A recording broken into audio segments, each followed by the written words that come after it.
David, has this year, this might be a weird question to ask, but has this year given you a even different level of appreciation for Clayton Kershaw and just how he can remain a constant at that age at a time when like your pitching staff in general is in such a flux? Yeah, yeah.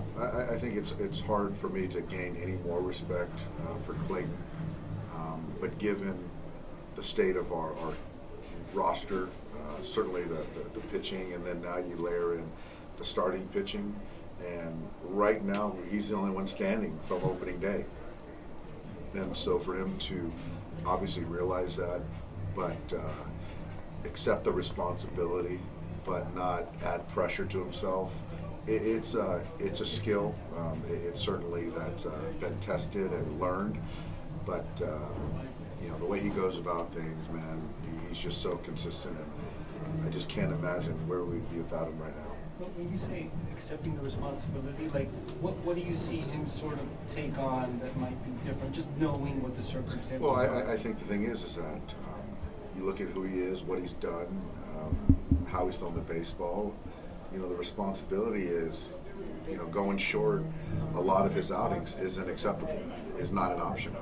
And that's a heavy burden. But for him, he embraces that. Dave, kind of on that feedback, off that, right? I know the industry's just kind of going in a certain direction, and right, everything's about preserving arms, and minor leagues guys don't get as many innings, and right, third time to the order, that type of stuff. I mean, when you kind of see something like this, do you think, well, maybe the old way, in some cases, is okay, where we need to develop guys like this that can go 7+?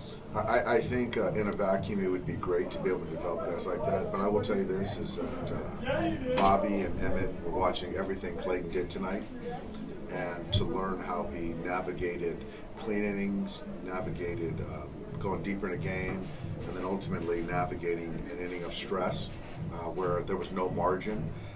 That's something that they've taken from that. So, I think in a vacuum, again, you'd like to have guys do that, but not all players, pitchers are equipped to do that. But, it's hard to bet against Clayton right there, and given the state of where things are at, he was the best option, and he delivered.